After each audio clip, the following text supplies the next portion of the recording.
Kembali lagi di channel Junior Dev dengan saya Sofyan Setiawan. Kali ini kita akan melanjutkan tutorial dari jQuery. Kita akan pelajari tentang jQuery chaining. Jadi chaining adalah memperbolehkan menuliskan banyak metode dan efek dalam satu statement atau teknik chaining.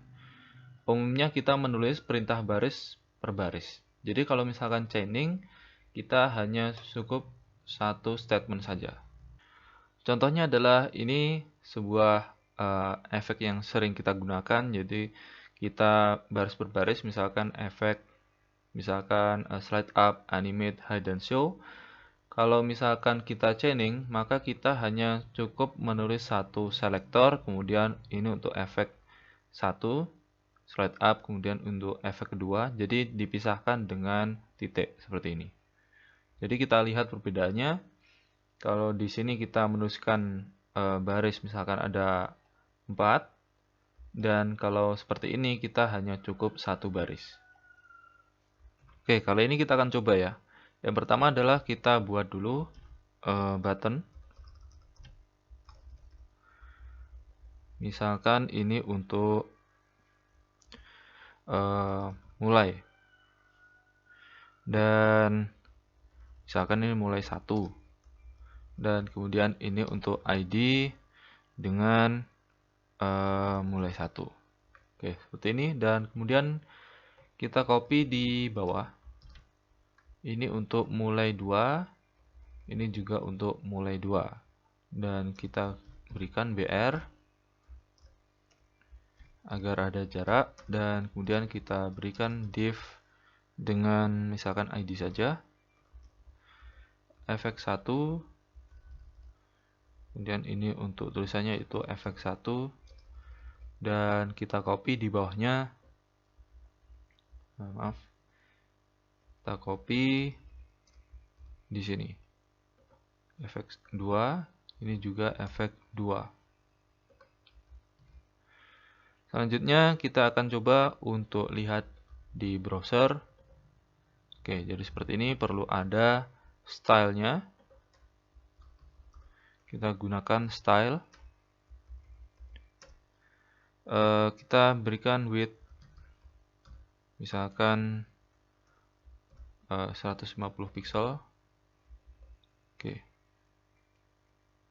Maaf, ini harusnya di selektor dulu.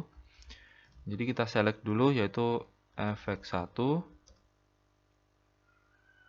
Kemudian efek 2.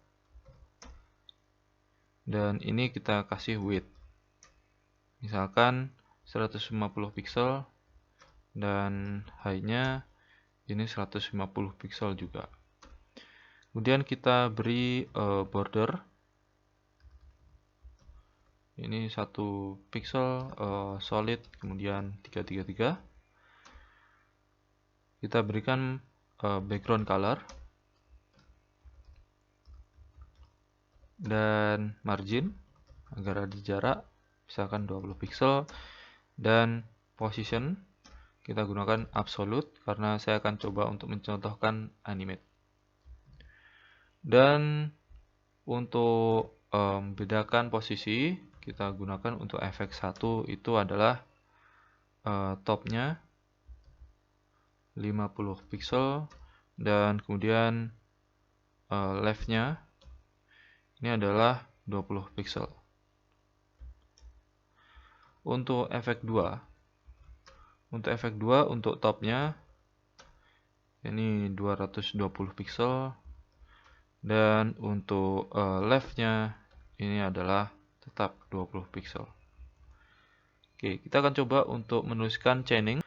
Kalau misalkan kita mempunyai sebuah misalkan tombol di sini mulai 1, kita klik function.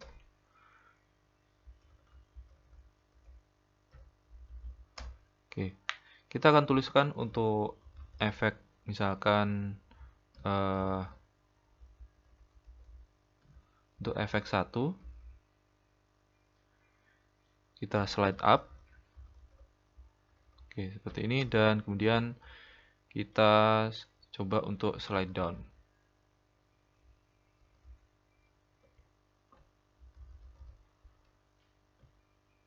Kita copy lagi di bawahnya, maaf.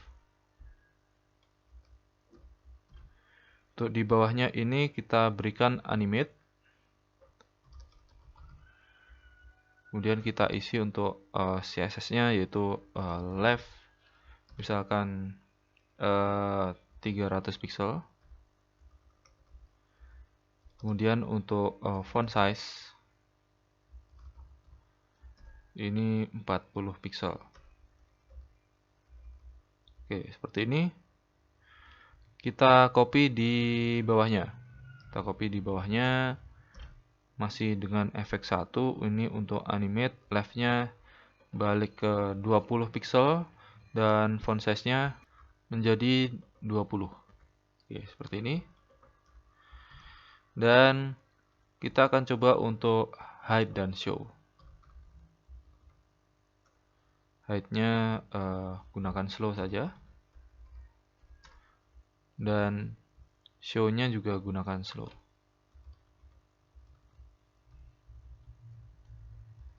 Oke, seperti ini. Nah, ini untuk efek 1. Kalau misalkan kita reload, kalau kita klik, maaf, ini harusnya ID ya. Oke, ID. Jadi ketika mulai ini 1 kita klik, jadi seperti ini, ada efek animasi dan lumayan cepat. Kemudian untuk yang coba kita kalau gunakan chaining, kita akan copy ini. Dan ini saya ganti dengan mulai 2 dan ini juga efek 2. Dan karena hanya dipisahkan dengan titik, maka kita akan hapus yang ini. Oke, jadi seperti ini. Kemudian ini juga saya hapus sampai ke sini. Titiknya juga tetap ditulis. Kemudian saya hapus yang bagian sini sampai sini. Dan yang ini sampai sini. Ini sampai sini. Oke. Apa perbedaan dari dua kode di atas? Dua kode di atas ini untuk yang atas ditulis dalam 4 baris dan dipisahkan selektornya. Kalau yang seperti ini, selektor hanya ditulis 1 dan ini juga 1 statement saja. Kalau ini 4 statement atau lebih ya. Ini ada 6 statement. Tapi akan menghasilkan efek yang sama. Kalau misalkan kita gunakan untuk efek 1, ini untuk efek 2. Kalau misalkan ini saya klik untuk yang atas, maka yang ini akan juga efeknya sama. Karena kita juga menggunakan perintah sama, hanya yang berbeda ini statementnya ada 6, ini untuk 1 statement. Oke, jadi kita klik, maka ini akan sama terus. Seperti ini animasinya. Oke, itu untuk chaining. Untuk referensinya dari w3schools.com, kemudian jQuery Range. Untuk video sebelumnya bisa dicek di channel Junior Dev. Ini untuk video selanjutnya kita akan bahas tentang JavaScript. Dan juga untuk follow Junior Dev di Facebook, Twitter, YouTube, Instagram, maupun menghubungi melalui email. Jangan lupa untuk subscribe channel Junior Dev, share dan like video-videonya. Jika masih ada yang belum jelas atau ada yang perlu didiskusikan, silakan kirim komentar di bawah ini. Oke, sekian dan terima kasih.